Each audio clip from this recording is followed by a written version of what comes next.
أعوذ بالله من الشيطان الرجيم. بسم الله الرحمن الرحيم.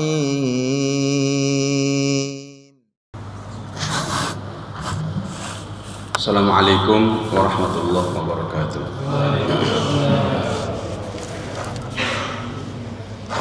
Bismillah walhamdulillah wassalatu wassalamu ala rasulillah wa alihi wa ashabihi wa mawalah wa la hawla wa la quwwata illa billahil aliyyil azim. Rabbi shrah li sadri wa yassir li amri wahlul 'uqdatam min lisani yafqahu qawli. Subhanaka la ilma lana illa ma 'allamtana innaka antal alimul hakim. Allahumma ati nufusana taqwaha wa zakkiha anta khairu man zakkaha anta waliyuha wa mawlaha amin ya rabbal alamin. Jemaah sekalian yang dimuliakan Allah Subhanahu wa taala, puji syukur kita panjatkan kehadirat Allah Subhanahu wa taala. Shalawat serta salam tidak lupa kita haturkan kepada junjungan kita Nabi besar Muhammad sallallahu alaihi wasallam, kepada keluarganya, sahabatnya serta para pengikutnya ila yaumil ma'ad. Jemaah sekalian, tema kali ini pentingnya belajar hadis. Kenapa hadis itu penting untuk kita pelajari? Jemaah sekalian, karena yang namanya ibadah, khususnya ibadah wajib, itu harus pakai hadis.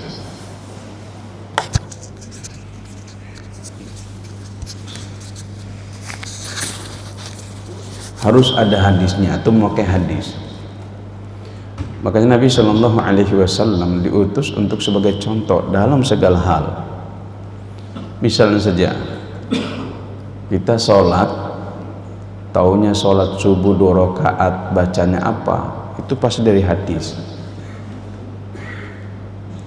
Kita takbir seperti apa, niatnya bagaimana, itu pasti hadis. Kita sujud bacanya apa, itu juga pakai hadis. Ruku bacanya apa, pakainya hadis. Tahiyatnya bacaannya apa, pakainya hadis. Itulah mengapa hadis itu penting untuk dipelajari. Karena sebagus apapun sholat kita, jikalau kita tidak mencontoh hadis, tidak ikut hadis Nabi, ya pasti nggak akan diterima sholatnya itu. Makanya Nabi SAW memberikan lingkaran di garis bawahi oleh Rasulullah SAW. Sallu kama ra'aitumuni usolli. Jelas mengatur. Sholatlah kamu sebagaimana kamu melihat aku ini sholat. Itu kata Nabi itu. Nabi tidak mengatakan sebagaimana sahabat, sebagaimana mazhab, sebagaimana imam, tapi sebagaimana aku sholat. Tuh. Berarti ya bagaimana Nabi sholat? Nah itu. Mungkin muncul pertanyaan, Ustaz, bagaimana kita bisa melihat Nabi sholat? Nabi udah nggak ada. Tuh. Karena dalam hadis itu sangat jelas, hadisnya sahih itu. Sallu kama ra'aitumuni usolli. Sholatlah kamu sebagaimana kamu melihat aku sholat. Ya memang kalau dilihat, diterjemahkan secara teks, melihat, ya tentu kita nggak bisa melihat Nabi sholat. Maka oleh karena itu kata-kata ro'a itu karena bagian dari af'alul qulub, maka maknanya banyak itu ro'a itu. Sallu kama ra'aitumuni, itu ro'a. Sholatlah kamu sebagaimana kamu melihat. Jadi ro'a itu terjemahnya banyak karena dia af'alul qulub dalam ilmu nahwu ya. Kalau ro'a itu diterjemahkan dengan an-nazar, sholatlah kamu sebagaimana kamu melihat, maksudnya nazar itu melihat secara langsung tuh. Ya tentu kita nggak bisa karena Nabi udah meninggal ya, Nabi udah wafat. Maka kata Ibnul Qayyim, yang pas untuk memberikan makna di ro'a di situ adalah alima. Jadi Karena makna alima mengetahui, maka terjemahannya sholatlah kamu sebagaimana kamu mengetahui. Nah itu, sebagaimana kamu mengetahui aku ini sholat. Nah bagaimana mengetahui Nabi sholat? Itu tentu nggak ada solusi lain kecuali dengan belajar. Nggak bisa lewat mimpi Pak. Oh, alhamdulillah Pak Ustadz, lewat mimpi saya diajari Sunan Kalijogo misalnya. Oh saya alhamdulillah semalam ketemu Abu Bakar. Saya alhamdulillah ketemu Nabi semalam mimpi diajarin sholat oleh Nabi. Tuh. Itu masih bagus Pak, masih bisa diterima. Yang nggak masuk akal itu, aku barusan ketemu Nabi di kamar. Nah itu kan apaan tuh? Kalau ente ketemu Nabi kan berarti ente sahabat tuh namanya itu. Kalau mimpi kan biasa Pak ya, memang ada mimpi Nabi itu nggak bisa dibohongi. Benar kata Nabi, siapa yang mimpi aku itu benar, karena aku tidak bisa diserupai oleh setan. Artinya selain Nabi berarti belum tentu benar. Tuh. Jadi ketemu mimpi Sunan Kalijogo belum tentu benar Pak. Ya kalau mimpinya orang soleh benar biasanya, cuman nggak bisa diyakini sebagaimana meyakini Nabi. Itu apalagi Sunan datang ketemu wali ngomong tuh, nanti kamu gak usah sholat jamaah, lebih khusus sholat sendiri. Ketemu misalnya Sunan Ampel misalnya, kira-kira Bapak percaya nggak itu? Ketemu Sunan Ampel ngomong nggak usah sholat berjamaah, lebih khusus sendiri, percaya nggak Pak? Mana ada seorang wali ngomong begitu? Bapak nggak usah sholat jamaah di masjid, sholatnya di sini aja. Arti pasti bukan wali itu. Karena kalau wali pasti nyuruhkan kita sholat jamaah di masjid tuh. Tuh. Jadi kalau ada seorang wali nggak pernah ke masjid tapi ngomong wali, benar nggak Pak? Nah, wali murid ya.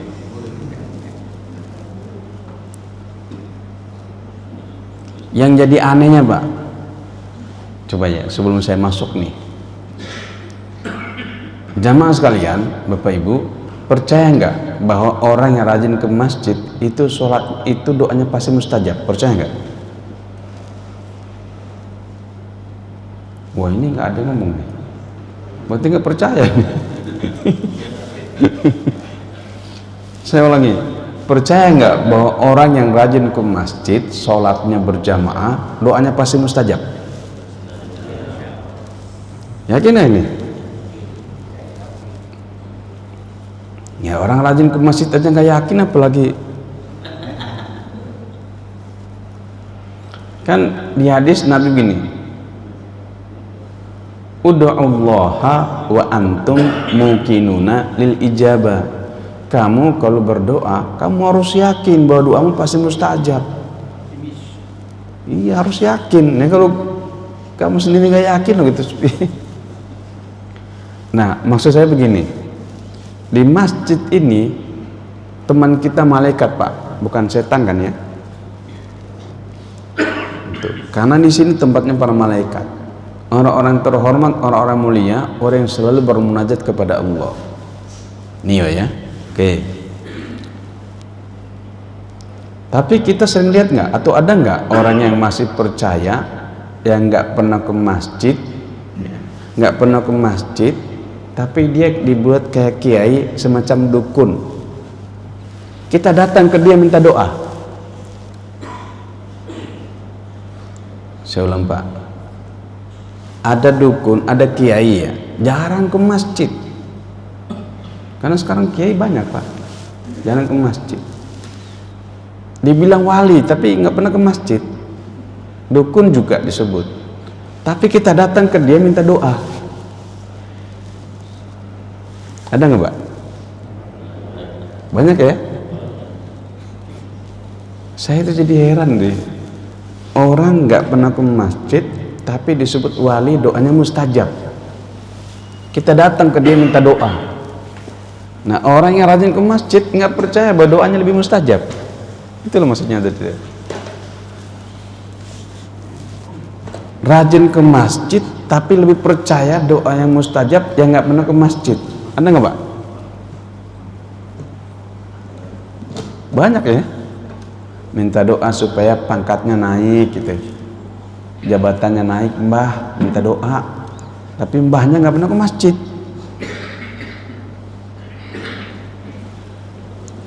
Minta di situ keluarganya selalu nggak aman, selalu diganggu, datang ke situ minta doa dikasih jimat, orangnya nggak pernah ke masjid, tapi doanya lebih mustajab dibanding yang rajin ke masjid. Ada nggak Pak? Banyak ya, saya nggak tahu yang waras yang mana. Yang harusnya yang rajin ke masjid itulah doanya mustajab. Cuma jadi masalahnya rajin ke masjid tapi nggak yakin. Ya Allah. Dan itu banyak sekali. Ada lagi ya, minta doa jadi orang kaya, dikasih amalan supaya menjadi orang yang sukses, jadi orang kaya dalam hidupnya. Datang ke situ orangnya sendiri nggak pakai baju, rumahnya pun ya Allah kumuh banget. Tapi kita datang ke situ minta supaya didoakan jadi orang kaya. Kalau doanya mustajab, coba Pak, doanya mustajab jadi orang kaya, kira-kira dia udah kaya nggak?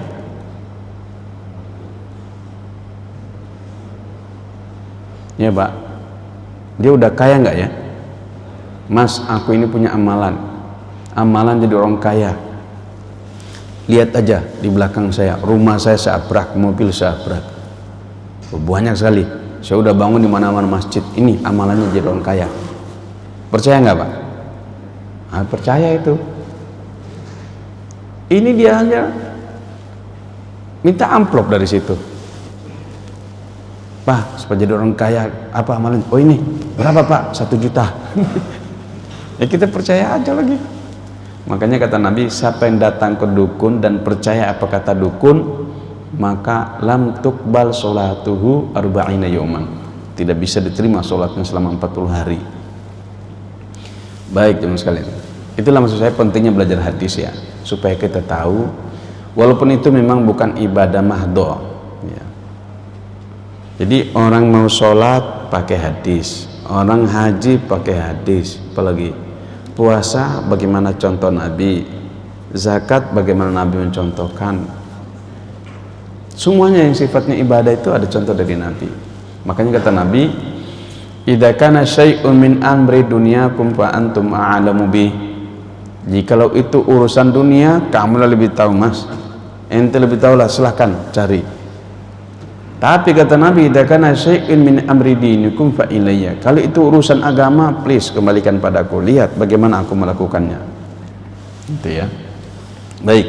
Al-hadis. Ya, hadis itu adalah kalau Arabnya kullu ma usnida ila nabiyyi sallallahu alaihi wasallam min qaulin au fi'lin au takririn. Semua yang dinisbatkan, disandarkan kepada Nabi, baik bentuk perkataan, perbuatan maupun kesepakatan, itu disebut hadis. Coba lagi, para ulama memberikan definisi hadis itu dengan kullu ma usnida ila nabiyyi sallallahu alaihi wasallam min qaulin au fi'lin au takririn. Semua yang disandarkan kepada Nabi, baik itu perkataan, perbuatan maupun kesepakatan. 3. Memang ada tambahan oleh para ulama, tapi hakikatnya sama, tidak jauh dari 3. Tambahannya itu min akhlaqin wa sifatin, akhlaknya dan sifat. Tapi sebenarnya orang kalau mengkaji 3 ini sudah masuk. Maka disepakati oleh para ulama bahwa definisi paling umum itu 3, min qaulin au fi'lin au takririn, perkataan, perbuatan dan kesepakatan. Mengapa ada kesepakatan Ustaz? Iya, yang dimaksud kesepakatan di sini adalah sahabat melakukan tapi Nabi diam.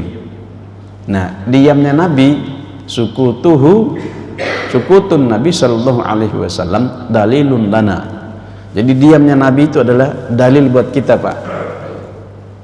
Saya ulangi, sukutuhu dalilun lana, diamnya Nabi adalah dalil buat kita. Tapi kalau diamnya kita Pak, bisa nggak jadi dalil?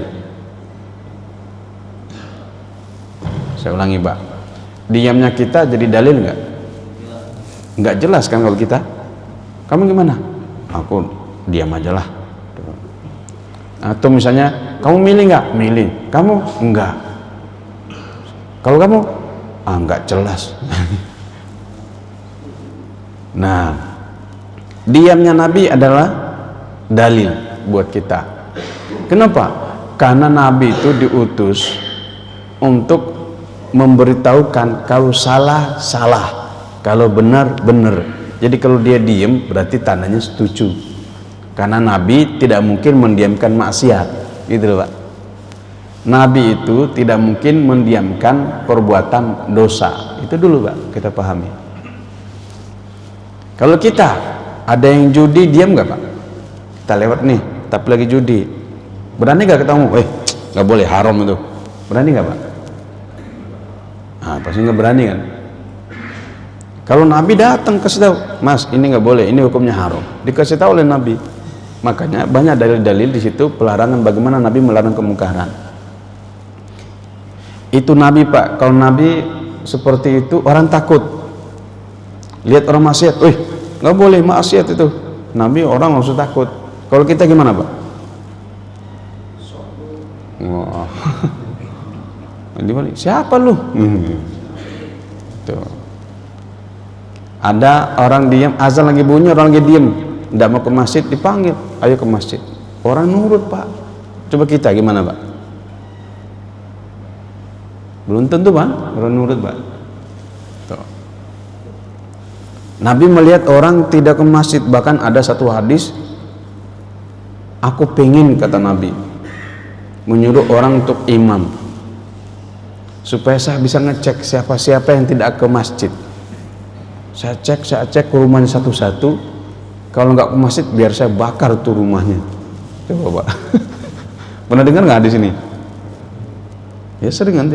Coba itu kita lakukan Pak, kita amalkan. Wah, keren banget, pasti viral. Masih di penjara. Ya, kita juga harus tahu bahwa kita bukan nabi, jadi jangan merasa kayak nabi gitu. Nabi itu kan setelah sholat menghadap kawan, menghadap jamaah kan Pak ya. Assalamualaikum, assalamualaikum, assalamualaikum warahmatullah, assalamualaikum warahmatullah, menghadap jamaah.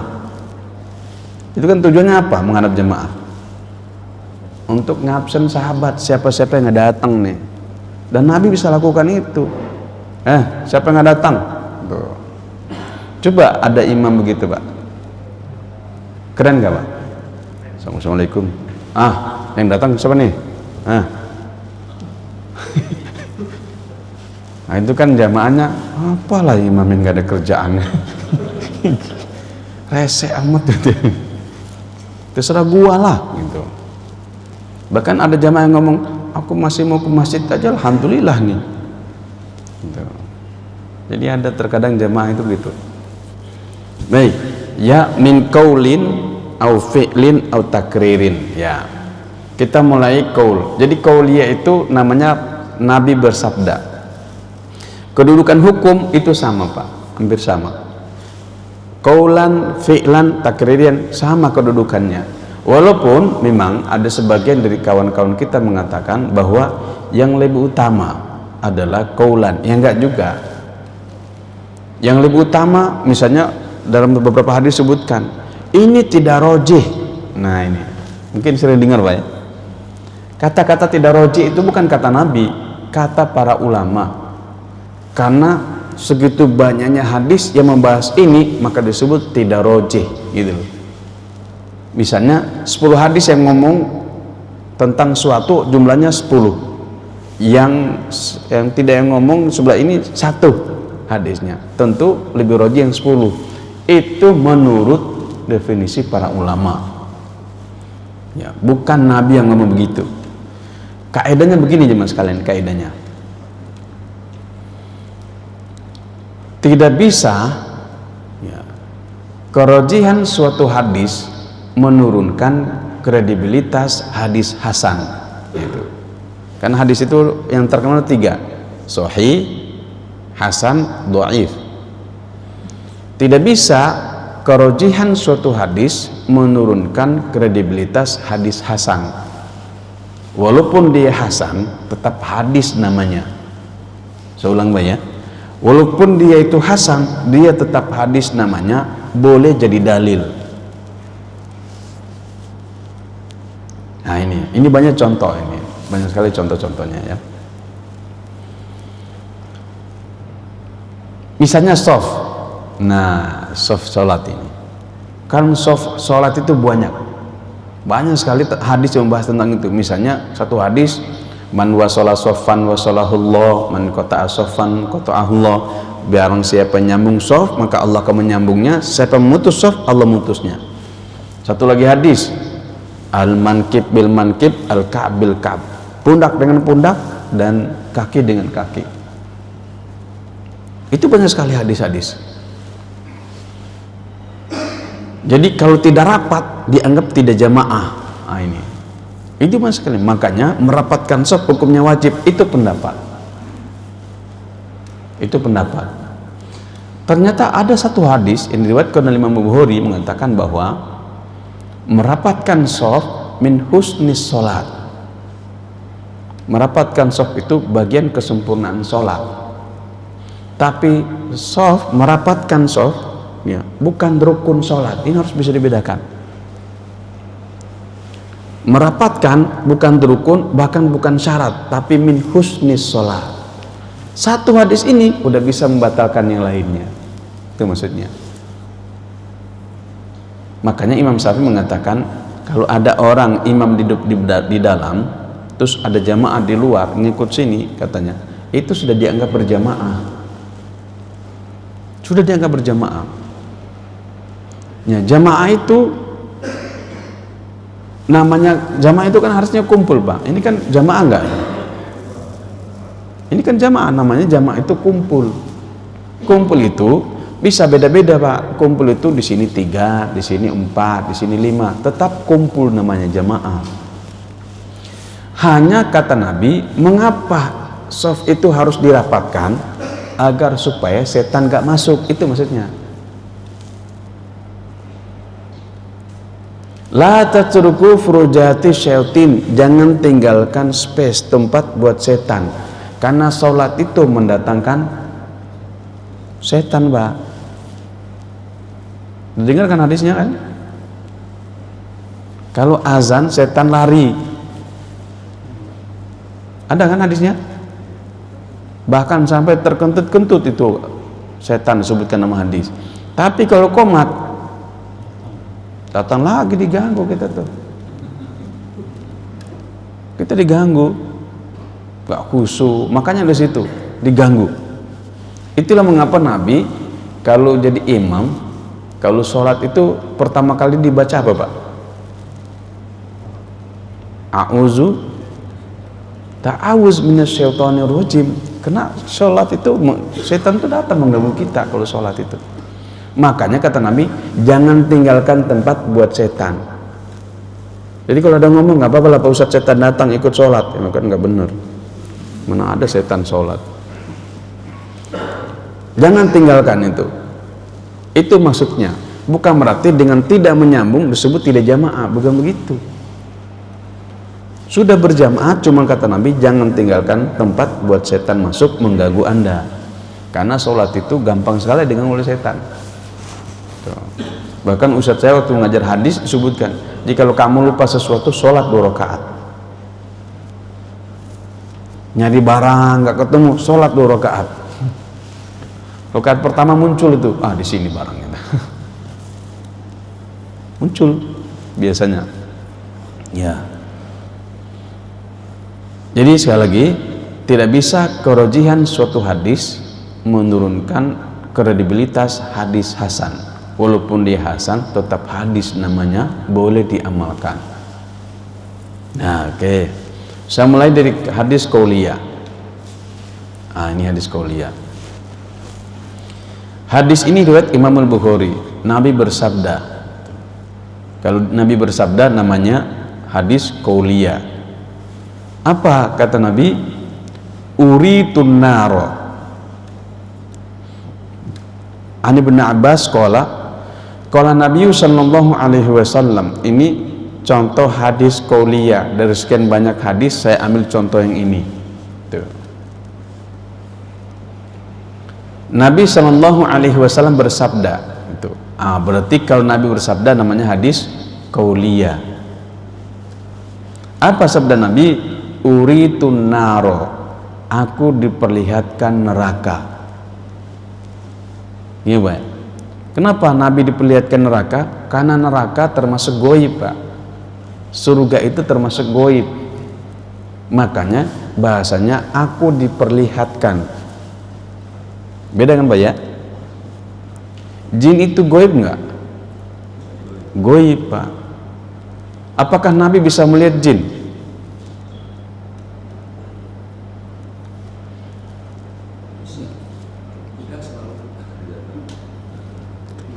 Kita percaya la ya'lamul ghaiba illahu, tidak ada yang mengetahui kegoiban kecuali hanya Allah.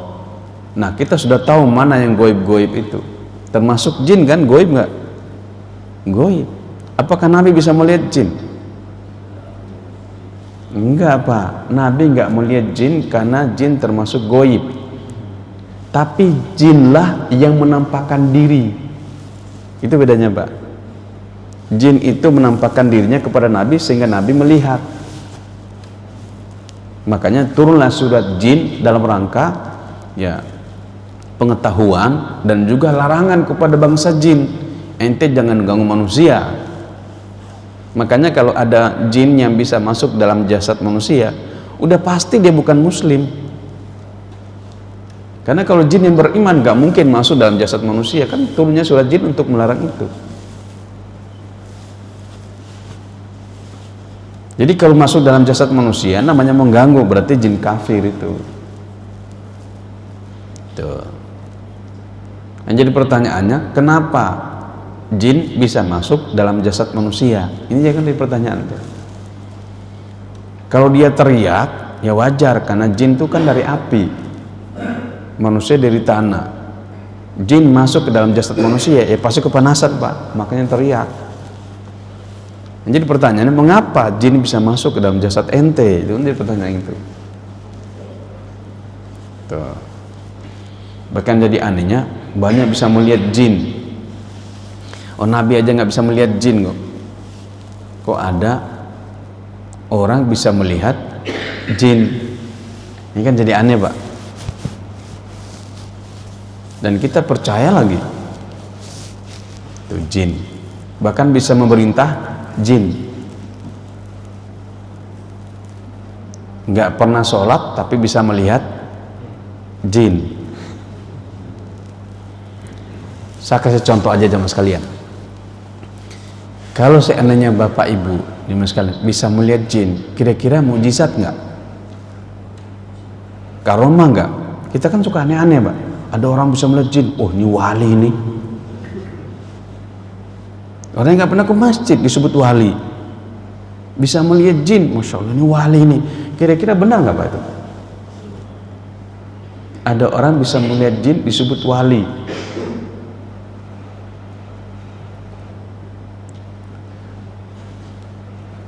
Bapak Ibu, kalau seandainya Bapak Ibu bisa melihat jin ya, mau ke toilet, mau pipis, iya ada jin. Mau makan, iya ada jin. Mau kemana lagi, Pak? Mau tidur, ada jin. Kira-kira Bapak jadi kayak gimana itu ya?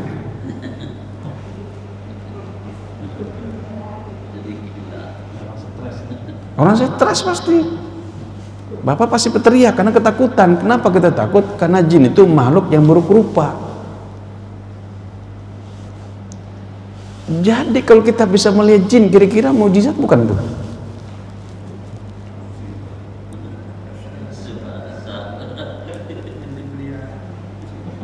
Kalau bisa melihat jin, kira-kira wali bukan? Bukan, Pak. Dia lagi sakit itu. Harus diruqyah itu. Lagi sakit. Coba deh bayangkan aja, bisa melihat jin, wali. Mana ada wali bisa melihat jin? Karena kalau bisa melihat jin bahaya banget. Kemana-mana dikit, ada jin, gak berani gua. Mau kesini, ada jin, gak berani. Kan jadi orang stres, Pak. Nah, itu namanya sakit, harus diobati. Yang lebih anehnya lagi, setelah ditelusuri dari ilmu kesehatan, ternyata lambungnya bermasalah, makanya suka berhalusinasi. Pernah nggak Pak ngerasain halusinasi? Oh, kayaknya udah mau mati nih. Dikit-dikit kayaknya udah mau mati nih. Itu halusinasi, Pak. Mungkin minum obat yang terlalu overdosis berhalusinasi. Kemarin yang pernah kena COVID pasti tahu tuh, Pak. Karena minum obatnya terlalu banyak, jadinya wah, ada apa ini? Terus itu dibilang bisa melihat jin. Enggak, dia berhalusinasi. Itu karena minum obat terlalu banyak. Ada lagi, Pak, dalam penelitian ternyata kena penyakit lambung. Kenapa penyakit lambung? Karena tidurnya kemalaman. Jadi tidur malam itu jadi penyebab bisa melihat hal-hal yang begitu. Sebenarnya bukan melihat, dia berhalusinasi. Karena tidurnya kemalaman, kurang tidur. Kena penyakit lambung. Akhirnya apa? Karena sering melihat begitu, datanglah ke kiai. Apa kata kiai? Ya udah sini ambilin air 1 gelas. Ambil sama kiai. Dah minum. Kira-kira, ya minum, itu benar nggak, Pak?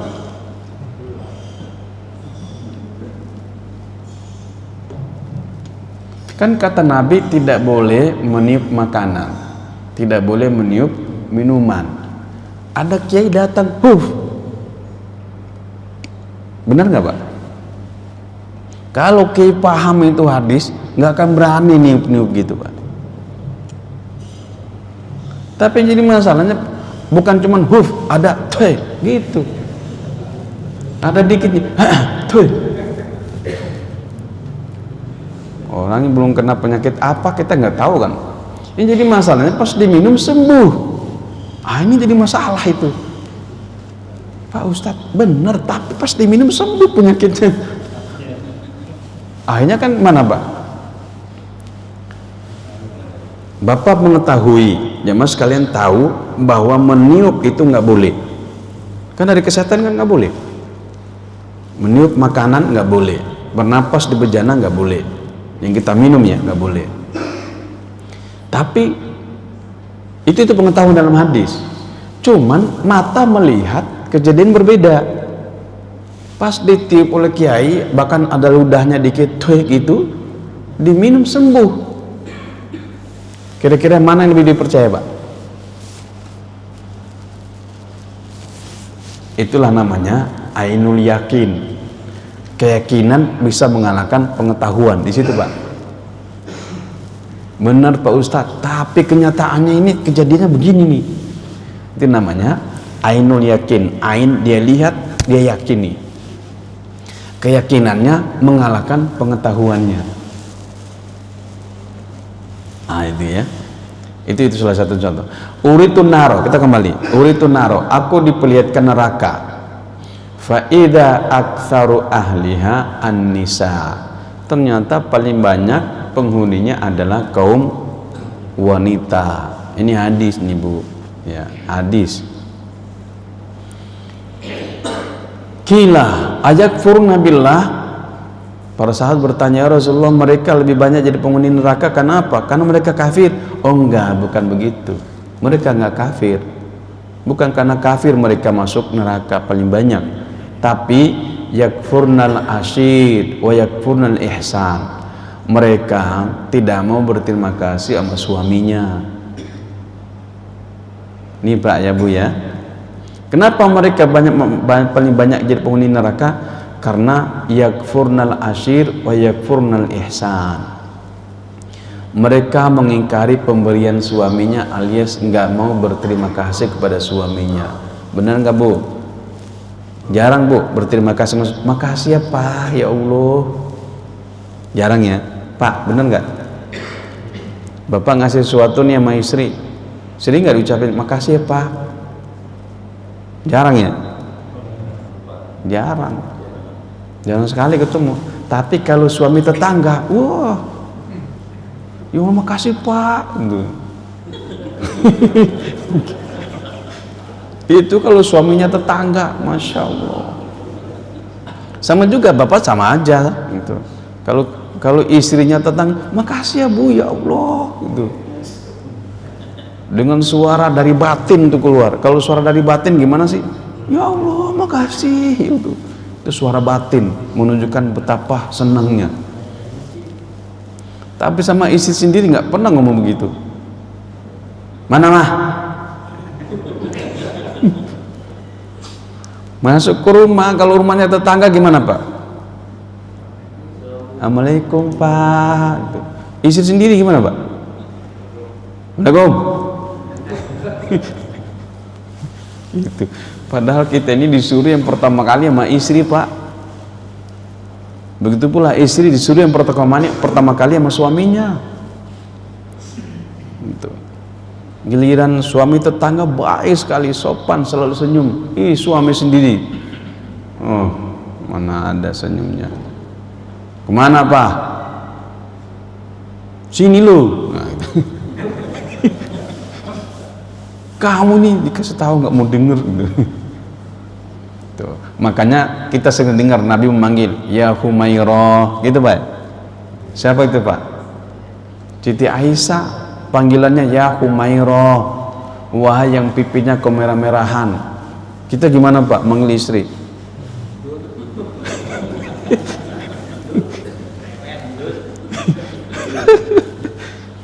Ya tadi itu Dut. Sini lu. Bagaimana Nabi Pak ngasih contoh manggil istrinya? Ya Humairah, wahai yang pipinya kemerah-merahan. Tuh. Kenapa kemerahan? Karena Aisyah itu kalau kena matahari pipinya merah. Karena di sana matahari cepat kena Pak. Kalau kita kan ada itu ya. Banyak penghalang matahari masuk. Karena di Arab kan tidak ada pohon tuh. Jadi asal kena matahari langsung kena wajah. Wajahnya merah, kemerah-merahan. Kalau kita gimana Pak?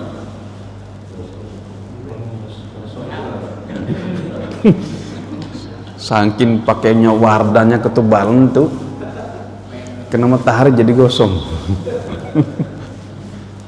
Padahal dulu nggak ada pun namanya warda-warda gitu. Istri-istri itu karena selalu menjaga sholat, jaga ibadah, selalu berwudu, makanya wajahnya tuh ya berseri-seri gitu. Dan selalu mengucapkan salam kalau ketemu siapa saja. Makanya kata Nabi, inna minas sodakoti an tusalliman nas wa anta muntolikul wajhi.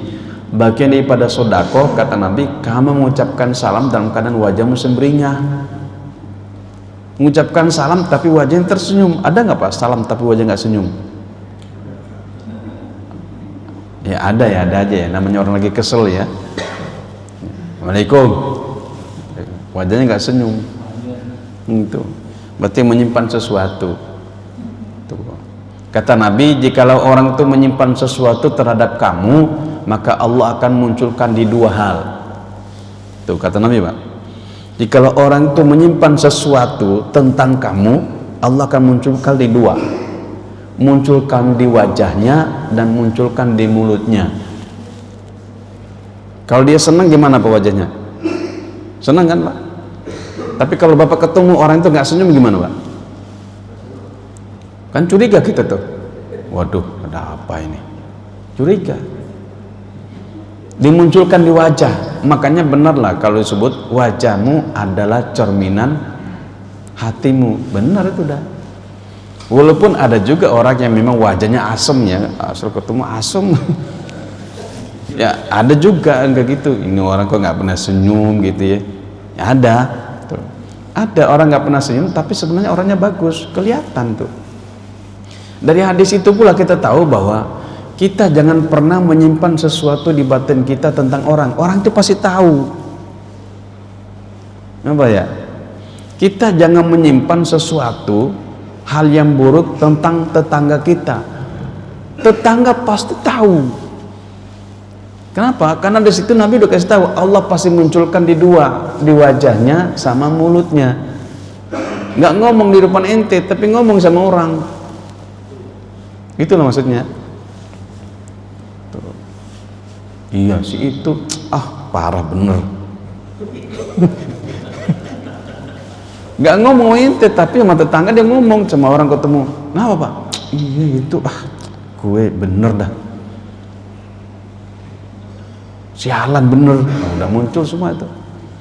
Allah akan munculkan di dua wajahnya sama lisannya. Itu hadis Nabi, pasti bener Pak.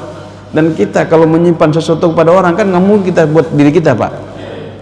Benci sama dia, buat diriku sendiri aja. Bisa nggak Pak begitu? Kita benci sama orang tapi kita simpan buat kita. Pernah nggak Pak? Saya yakin kita pernah membenci orang kan? Pernah nggak buat diri kita aja? Nggak ada, pasti kita ngomong Pak. Apalagi sama kawan setia. Nih gue mau ngomong nih. Sini, kemana? Ke Bebek Kaleo. Ngopi. Tuh, jauh-jauh cerita. Itu Pak DKM itu gue pusing bener dah.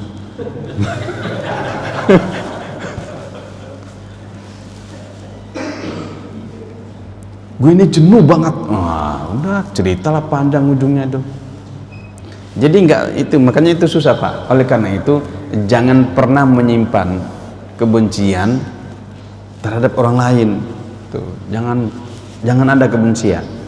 Selalulah berprasangka baik sehingga yang keluarnya baik.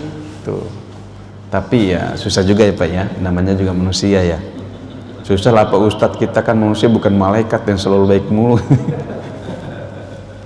Ya makanya berusahalah untuk jadi baik Pak ya, berusaha untuk jadi baik. Jadi ternyata ini kata Nabi, lau ihsanta ila ihdahunat dahro, kalau seandainya saja kamu berbuat baik kepada mereka sepanjang hayat kata Nabi, kamu bagus semuanya. Thumma ra'at minka syai'an qalat ma ra'aitu minka khairan qattun. Kamu selalu berbuat baik kepada dia, tiba-tiba kamu ada salah aja kata Nabi. Sudah katanya, itu cukup buat dia akan mengatakan kepadamu, aku tidak pernah melihat kamu ini bagus. Itu Pak. Itu hadis Nabi. Kita ini sudah berbuat baik kepada suami, tiba-tiba kita keliru salah, itu akan jadi dalil Pak. Diingat itu. Yang baik-baik dilupa, tapi yang buruk diingat sama dia. Benar Pak? Jadi benarlah kalau wanita itu ahli sejarah, itu juga benar. Dia akan selalu ingat. Padahal mobil dibelikan, rumah dibelikan, pakaian, makanan semua dikasih. Gara-gara WA keliru masuk itu loh. Itu diinterogasinya Pak lama banget. Gara-gara salah ngomong aja dah. Tuh.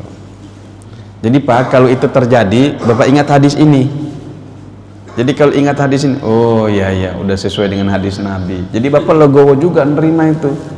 Alhamdulillah saya hari ini dapatkan pelajaran yang banyak. Ternyata begitulah tabiat wanita. Udah Mak, benar Mak, lanjutkan.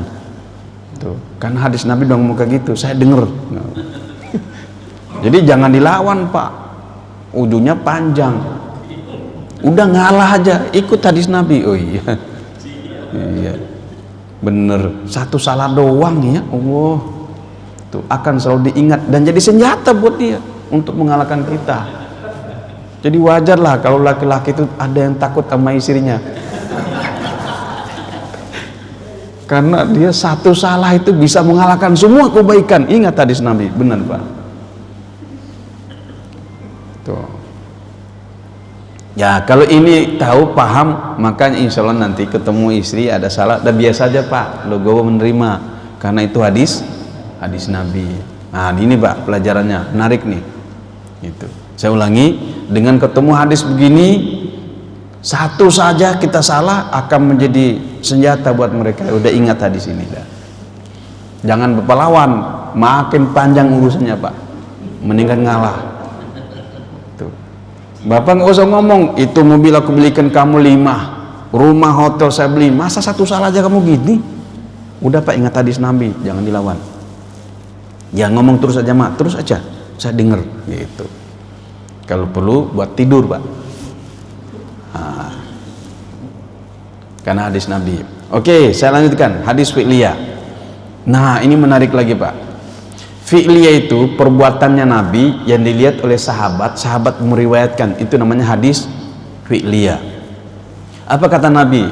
Apa kata Anas? Jadi Anas melihat dan diriwayatkan disebut hadis fi'liyah.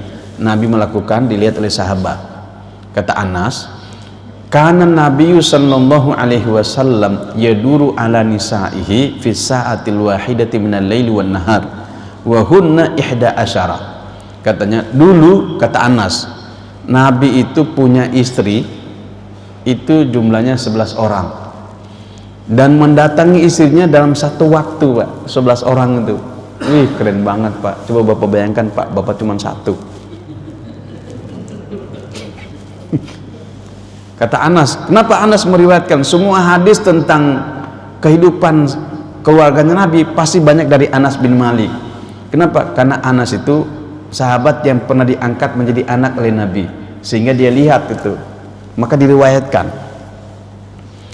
Dulu Nabi punya istri 11 orang, kemudian beliau mendatangi istrinya itu dalam satu waktu, Pak. Maksudnya satu waktu itu satu hari. Kalau kita kan kadang seminggu, Pak ya, seminggu, 2 minggu, ada yang sebulan, bahkan ada yang setahun sekali. Ya Allah. Nabi punya istri 11 orang. Ketika ini hadis ini diriwayatkan oleh Anas. Maksudnya mendatangi itu, Pak, mensenggamahi istrinya. Maksudnya itu. Makanya ada sahabat bertanya. Qultu li Anas, aku bertanya kepada Anas, awakana yutiku ya Anas? Apakah dia bisa, Anas? Kok satu waktu datang istrinya 11? Kata Anas, kunna natahaddath annahu u'tiya quwwatan 30 rajulan. Kami dulu menceritakan Nabi itu diberi kekuatan 30. Di sini disebutkan 30 laki-laki, dalam satu riwayat disebutkan 30 kekuatan para nabi.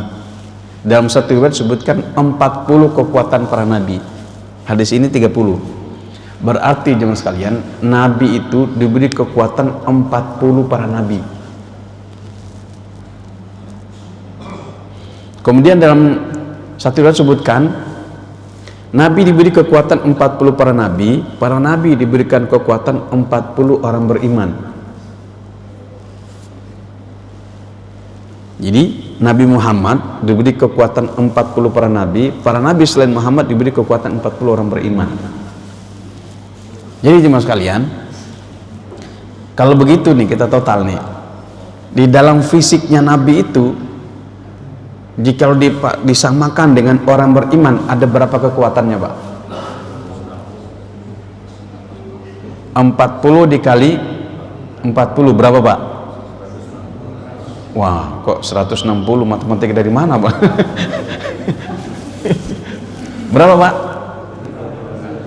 1600 kan? Coba, Pak. Berarti dalam fisiknya Nabi itu ada kekuatan 1600 orang. Maka wajarlah kalau Nabi itu adalah manusia yang terkuat di zamannya, Pak.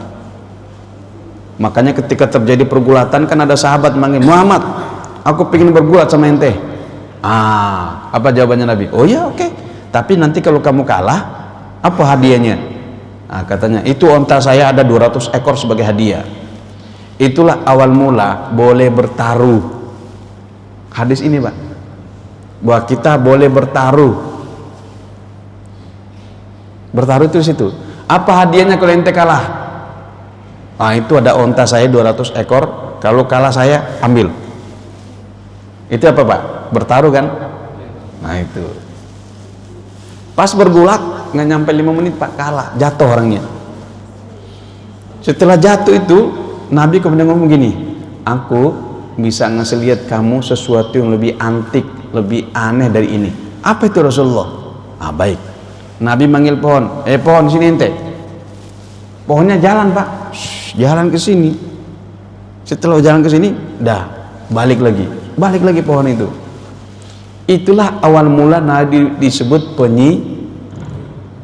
penyihir. Itulah sejarahnya, Pak. aku bisa ngasih lihat sama kamu sesuatu yang lebih aneh daripada ini. Apa itu Rasulullah?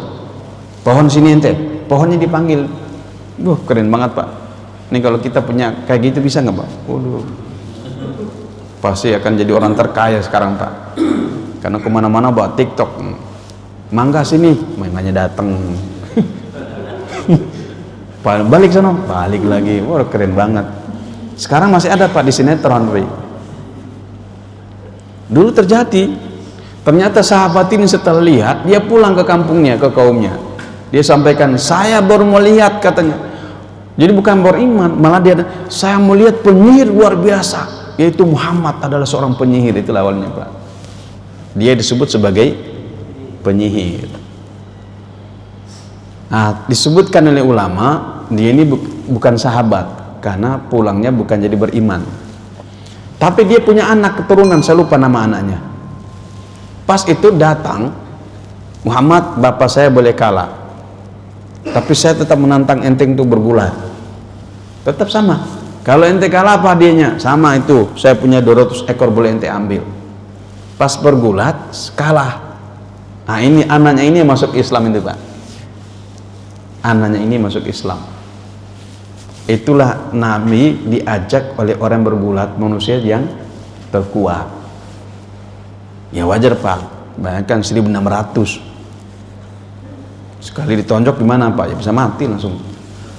Tuh, karena kekuatan 1600. Makanya Nabi bisa nggak tidur selama setahun Pak. Makanya kan ada hadis Siti Aisyah, ya Rasulullah, aku kok tidak pernah melihat ente tidur. Ya Pak.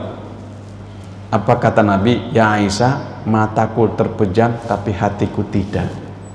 Kalau kita gimana Pak? Ya, nyender, tundukkan pandangan. Nah, kata Siti Aisyah, aku tidak pernah melihat anda tidur. Nabi jawab, wahai Aisyah, mataku terpejam tapi hatiku tidak. Artinya Nabi itu bisa nggak tidur selama setahun. Dan sesuai dengan hadis tadi benar Pak. Karena kekuatan 1600 orang. Nah, 1 tahun itu kan cuma 360 hari kan Pak. Bisa nggak tidur. Jadi hadis ini benar, diberi kekuatan 40 para nabi. Jadi kalau punya istri banyak wajar kan Pak? Kalau orang beriman, ada ditafsirkan oleh para ulama, orang beriman diberi kekuatan 10 orang biasa.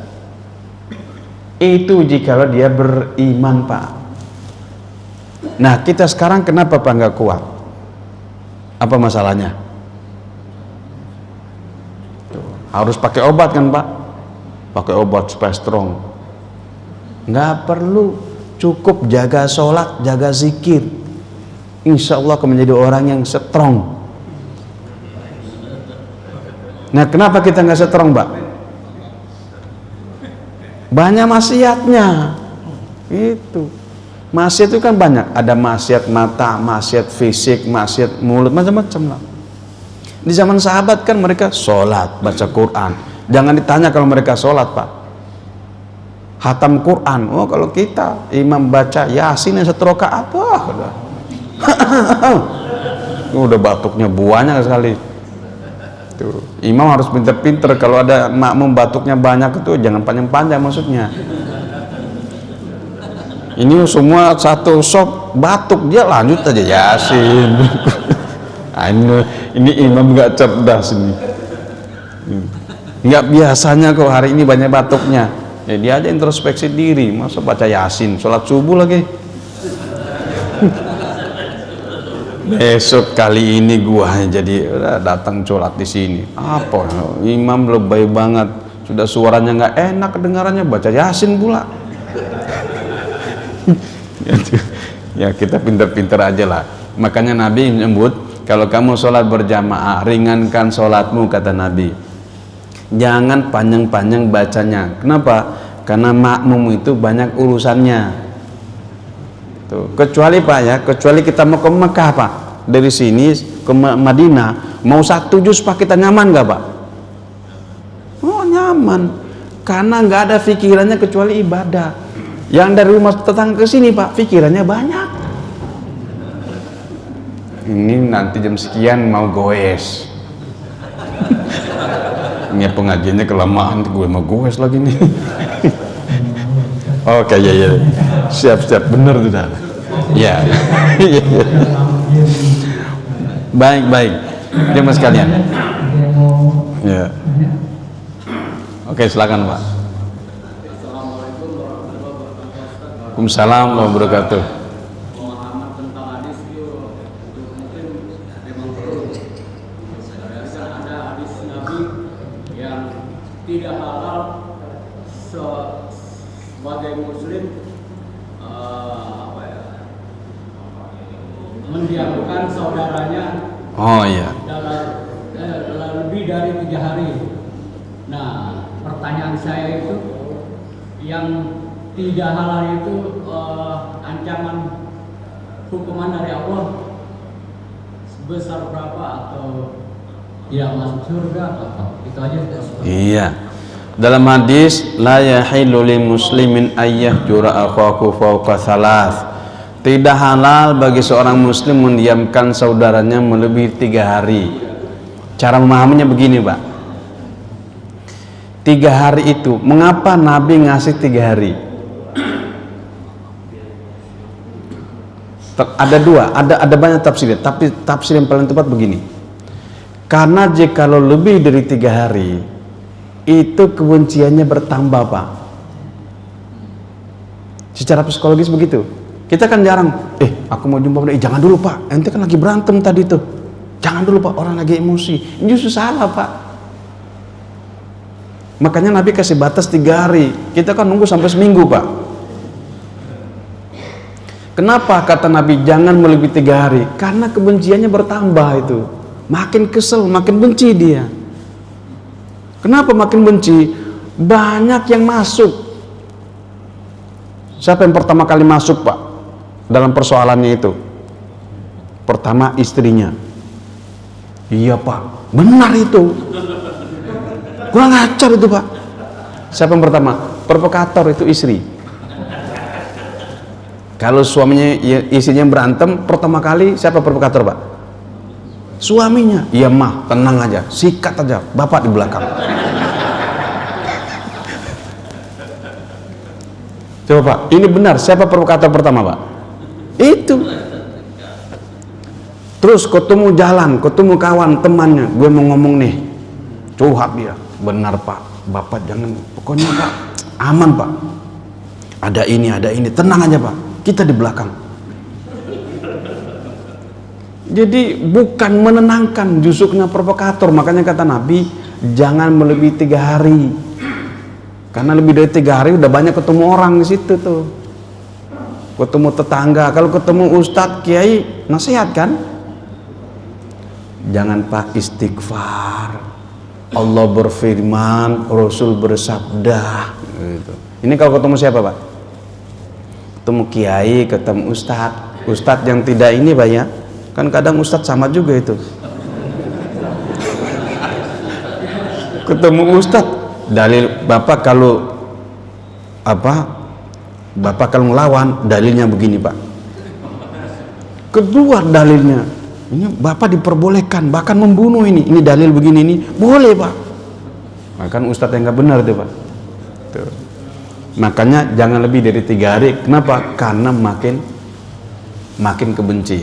Nah, apa hukumannya? Tentu pasti kalau kebencian pasti saling bunuh-membunuh Pak hukumnya. Makanya kata Nabi, orang yang membunuh dan yang terbunuh sama-sama di neraka Pak. Kita, loh kok bisa Pak Ustaz? Nah iya, ente kan punya niat juga membunuh dia. Itu maksudnya. Nah terus gimana ini? Yang benar tuh damai.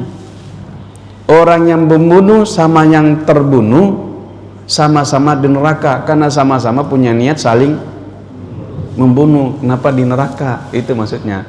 Siapa yang punya kewajiban untuk mendamaikan? Yang pertama RT RW, yang kedua DKM masuk, kiai masuk, datang aja ke suatu bos ngopi yuk gitu. Kalau ngopi sama-sama Pak, hilang Pak kebencian, makan sepiring tuh. Jadi Pak DKM hafal aja nih siapa orang nggak akur nih ya. Ya dipilihin tuh dipilihin kebuli satu piring, gabung berdua, bertiga. Di situ satu hati, Pak. Makan bersama, Pak. Insya Allah hatinya jadi satu, saling memaafkan. Walaupun ada juga, Pak, setelah lebaran kan salam-salaman tuh, Pak. Salam-salaman. Giliran semua di sana, giliran dia lewatin. Salaman, giliran dia dilewatin. Kan gak enak banget, Pak. Ada yang kayak gitu, Pak. Banyak tuh. Kopi. Semua disalamin, giliran dia lewat. Kacau. Gitu, Pak. Itu nggak boleh. Kenapa dilarang? Karena menimbulkan kebencian, hukumnya neraka. Jadi nggak boleh seorang muslim saling membenci. Itu maksudnya, Pak. Jangan lebih dari 3 hari, karena menambah secara psikologis. Iya. Jadi itu dalil membantah pemikiran selama ini kalau lagi habis berantem salaman. Itu dibantah oleh hadis ini. Jangan nunggu 3 hari, bos. Datang situ. Aku salah tadi, Mas. Aku minta maaf sekarang ini. Gitu. Habis berantem ketemu, Pak. Bukan didiamin, itu menambah. Nah, kita kan, Mas, ntar dulu, Mas. Orang lagi masih panas nih. Nah, itu juga bener. Hadis ini mau larang itu. Habis berantem, mungkin diam sejenak, datang, Mas, aku salah. Mohon maaf. Ini kalau nggak lapor polisi kan nggak damai. Lapor polisi dulu baru damai. Depan sono, damai. Iya, Pak, damai. Nggak usah begitulah, cukup di sini saja. Tapi logo, Pak, menerima. Itu. Tapi susah kalau banyak bumbu-bumbunya. Istri, jangan, Mas, biarin aja. Jangan dengarkan, Pak. Istri kalau begitu jangan didengarin. Sama, Bu, kalau bapak kayak begitu jangan didengerin. Itu. Nggak usah jaga image, Pak. Kita harus jaga wibawa. Bukan begitu jaga wibawa itu. Demi kemaslahatan umat, korbankan wibawa. Kita kan jaga image, Pak. Dia kan orang miskin, enak aja gue datang minta maaf lu. Ini salah, Pak. Datang untuk minta maaf karena orang yang di bawah kita merasa terhormat kalau kita datang minta maaf. Dan tidak salah, Pak. Orang lebih tinggi minta maaf dengan orang yang di bawah. Tidak akan menghilangkan kehormatan. Tetap aja jadi orang terhormat. Masya Allah, kiai datang ke sini, dia merasa salah. Justru dia merasa ya Allah, maafin saya, kiai, saya yang salah ini. Gitu. Ini kita malah nggak mau, biarin aja, mampus lo. Ini kan bener gitu. Oke, jangan sekalian, cukup ya.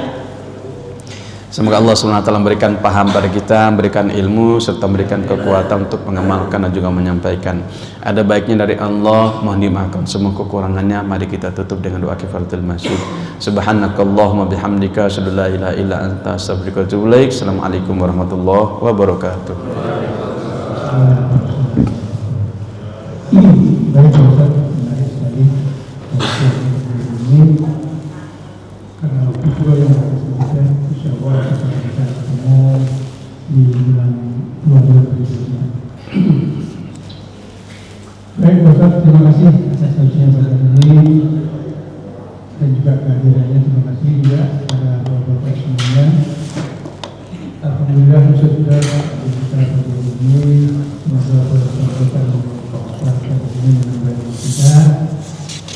Mari kita tutup dan kita dengan Subhanallah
penting. Semangat. Sampean Monggo sedaya. Nah, ini Algoni versi Gunung Kidul. Gunung Kidulnya Algoni.